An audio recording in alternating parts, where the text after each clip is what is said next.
Please subscribe to Rainy Free, like the video, and hit the bell notification. Thank you.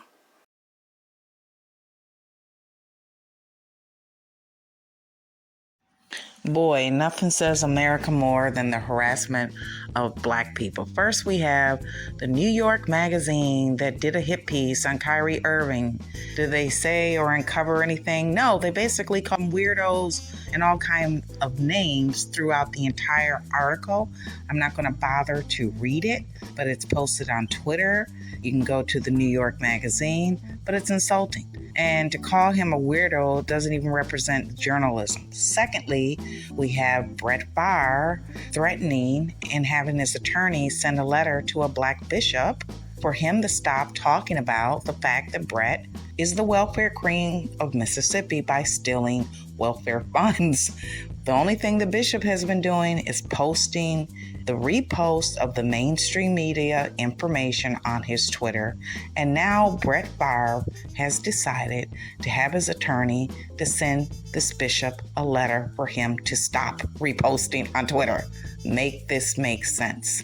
Thirdly, Tariq Nasheed has just discovered that he is Black. Yes, he has now posted his DNA test results, which reflect he more than likely is from West Africa.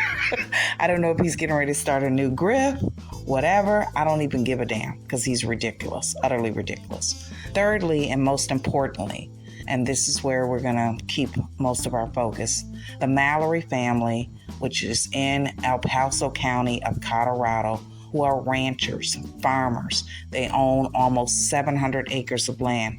They've been harassed by one of their neighbors, as well as far as they're concerned, the police department itself, because they have not responded in any aid. The only thing that the police has done is time after time justified a reason to arrest them. And they're out there on 700 acres of land. They have had cows come up missing, ranchers being deleted, for the purpose of this video, I have to say that word, and everything else in between. So they've marched now finally to the Capitol on February the 17th. And take a little look at the march that they just did. But this is not a surprise. Again, it goes back to sharecropping. Black farmers lost more farmland than any other population here in the United States. Mr. Boyd, the president of the Black Farmers Association, has often talked about and has been constantly being interviewed. And I have my last video, which has him speaking about the money that they were supposed to get from the USDA, the federal government, that they didn't get. So all of this kind of just rolls into the same type of thing where you have Black people losing their land. In this case, the Mallerys bought the land. They moved from Texas and bought this land in Colorado to the tune of 700 acres. And for the time it seems that they've been there, they've only been harassed. So we're going to take a look at a little bit of the march that they did to the Capitol in Colorado.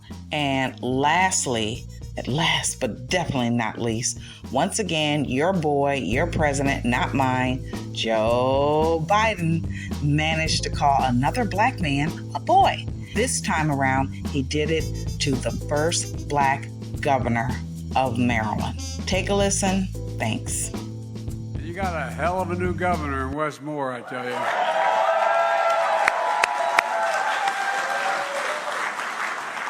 He's the real deal, and the boy looks like he can still play. He got some guns on him.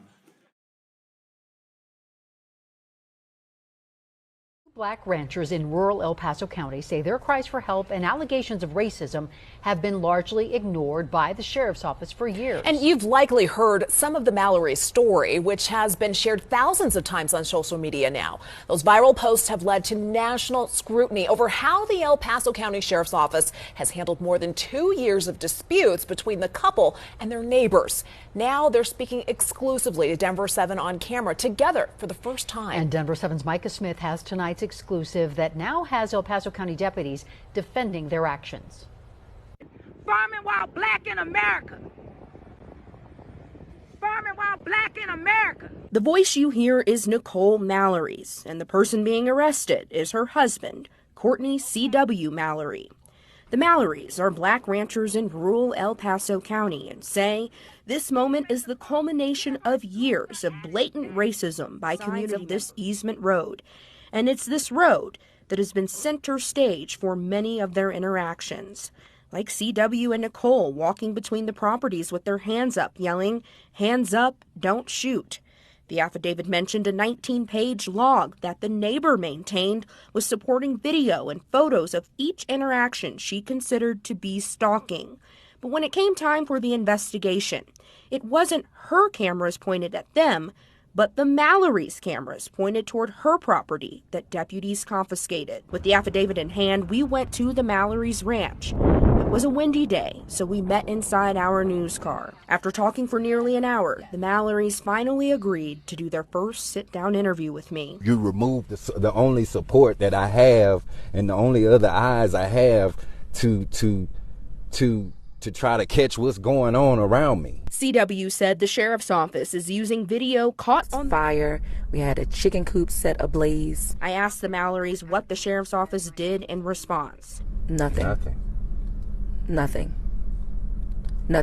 Actually, I think maybe what happened was they were trying to figure out how to charge us with a crime. Since the time of Mr. Mallery's arrest, my office has received numerous emails and calls with people voicing concern with how we have handled the Mallery situation. On Tuesday afternoon, Sheriff Joseph Roybal finally answered questions about the case that's gone viral on social media and shared body camera video painting the Mallerys as combative and unwilling to cooperate in unrelated investigations. But the sheriff's office provided few details about the Mallerys' current claims of harassment and racial discrimination.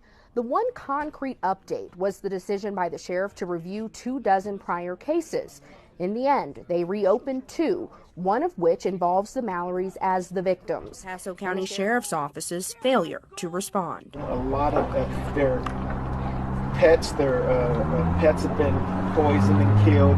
Some of their livestock has been poisoned and killed. Dr. Vern L. Howard is teaming up with Portia Prescott and Rashad Younger from the NAACP to help the Mallerys. Basically, the Mallerys have been harassed on their property and on their land. At that point, it became very clear that they weren't necessarily safe. Animals poisoned and killed, a couple feeling harassed and terrorized. Huge claims that we'll break down. But first, how do we go from the Mallerys being seen as victims to the ones in handcuffs? The El Paso County Sheriff's Office investigated and decided it was the Mallerys who were felony stalking their neighbor. We got our hands on the arrest affidavit. It focuses on multiple complaints from the Mallerys' next-door neighbor. It's clear there's years of animosity on both sides of this.